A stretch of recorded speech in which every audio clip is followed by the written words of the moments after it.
یار انجینئر صاحب کی بات سننا. اور بھائی اللہ نے کب کہا ہے کہ مجھے تمہاری نمازیں چاہیے؟ اللہ تو کہتا ہے تمہیں تمہارے لیے نمازیں چاہیے.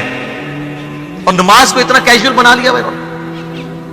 صحیح مسلم کے اندر حدیث ہے، آپ صلی اللہ علیہ وآلہ وسلم نے فرمایا بندے کے کفر اور اسلام کے درمیان فرق ہی نماز ہے. جو نماز پڑھتا ہے وہ مسلمان ہے، اور جو نماز نہیں پڑھتا وہ پاکستان کے شناختی کارڈ میں مسلمان ہے، اللہ کی ڈیفینیشن میں وہ عملاً کافر ہے. صحیح مسلم انٹرنیشنل نمبرنگ کے مطابق 246 نمبر حدیث ہے. آپ جا کے پی ڈی ایف کھول لیں، اسلام 360 میں جا کے 246 نمبر حدیث صحیح مسلم کتاب الایمان چیپٹر میں کھول کے دیکھیں کہ بندے کے کفر اور اسلام، شرک اور اسلام کے درمیان فرق ہی نماز ہے. آپ بے شک اپنے آپ کو مسلمان کلیم کرتے رہے، لیکن وہ شناختی کارڈ والا مسلمان ہے، نکاح طلاق والا مسلمان ہے، اس کا جنازہ بھی پڑھ دیا جائے گا، پیدا ہوگا اذان بھی دے دی جائے گی. اللہ کے حضور وہ مسلمان نہیں ہے، وہ بس کلمے کا ہی ہم احترام کرتے ہیں، ادروائز تو عملاً کافر ہے وہ. اسی طریقے سے جامعہ ترمذی میں حدیث ہے، سنن نسائی کے اندر حدیث ہے، سنن ابن ماجہ کے اندر حدیث ہے کہ آپ صلی اللہ علیہ وآلہ وسلم نے فرمایا جس نے نماز چھوڑ دی گویا اس نے کفر کیا. من ترک الصلاۃ متعمدا فقد کفر. اس سے زیادہ اور کیا سخت بات کی جائے کہ کسی کو یقین آئے کہ جس نے جان بوجھ کے نماز چھوڑ دی اس نے کفر کیا. اب جان بوجھ کے یہ نہ سمجھیے گا کہ میں بال بچوں دے وہ کمائی کرتا رہنا تھا، مجھے ٹائم نہیں ملتا.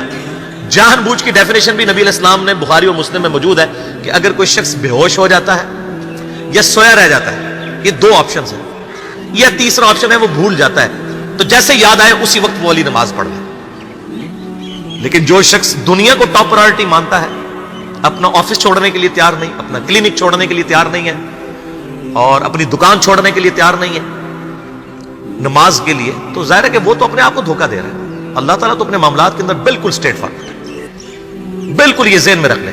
جامعہ ترمذی میں صحیح سند کے ساتھ موجود ہے، عبداللہ بن شفیق تابعی رحمہ اللہ تعالیٰ کہتے ہیں کہ صحابہ کرام علیہم رضوان صرف نماز کے چھوڑنے کو ہی اعمال میں سے کفر سمجھتے تھے.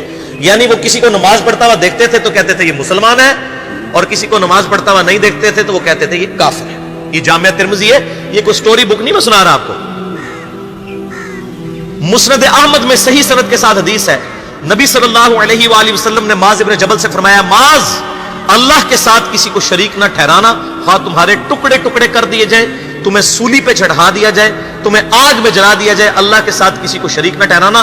اور معاذ نماز بھی نہ چھوڑنا، کیونکہ جس نے نماز چھوڑ دی اللہ تعالیٰ کے ذمہ کرم سے وہ نکل گیا، اللہ کے حضور اس کے لیے کوئی حصہ نہیں ہے جس نے نماز چھوڑ دی. کتنا کرٹیکل ایشو ہے. اور اسی طریقے سے مسند احمد میں یہ ایک اور حدیث ہے کہ آپ صلی اللہ علیہ وآلہ وسلم نے فرمایا جس شخص نے اپنی زندگی میں نماز کی حفاظت کی، قیامت والے دن وہ نماز اس کے لیے نور ہوگی، نجات ہوگی، اور اس کے حق میں دلیل ہوگی. اور جس نے نمازوں کی حفاظت نہیں کی اس کے لیے قیامت والے دن کوئی نجات، کوئی نور اور کوئی دلیل نہیں ہوگی، الٹا اس کا حشر قارون، فرعون اور ابی ابن خلف کے ساتھ ہوگا والعیاذ باللہ تعالی. یہاں تو ہم کہہ دیتے ہیں یا اللہ جو کچھ بھی ہے تیرے محبوب کی امت سے ہے، یعنی اللہ ہم نے تو اپنی اصلاح کوئی نہیں کرنی، ہمیں اسی طریقے سے ہی قبول کر لیں والعیاذ باللہ تعالی. اور کچھ ویسے علماء کا بھی اس میں بڑا برا کردار ہے کہ انہوں نے نماز کو بھی اتنا مشکل فرض بنا کے پیش کیا ہے کہ ایک عام آدمی کے لیے، اور جو دنیاوی معاملات کے اندر بھی انوالو ہے، اور کسی ایسی عورت کے لیے جس کے کئی بچے ہیں، مطلب اس روٹین کے اندر اس نماز کو مینج کرنا مشکل ہو جاتا ہے. ہمیں تو عشاء کی صرف 17 رکعتیں بتا دی گئی ہیں، حالانکہ 24 گھنٹے کے اندر ٹوٹل نماز کی رکعتیں 17 ہیں جن کی اکاؤنٹیبلٹی ہے. اور میں یہ بڑے یعنی وثوق کے ساتھ ایک ذمہ دار مبلغ کی حیثیت سے یہ بات کر رہا ہوں. آپ صحیح بخاری اور صحیح مسلم کھول کے دیکھ لیں، فرض نمازوں کی تعداد جو ہے وہ 5 آئی ہے، اور ان کی رکعتوں کی تعداد بھی بیان ہو گئی ہے. فجر کے 2 فرض، ظہر کے 4 فرض، عصر کے 4، مغرب کے 3 اور عشاء کے 4. اور سفر میں سارے 2 فرض ہیں، مغرب کے 3. یہ ٹوٹل 17 رکھتے ہیں جن کی اکاؤنٹیبلٹی ہے. باقی جنہ گڑ پاؤ گے انہاں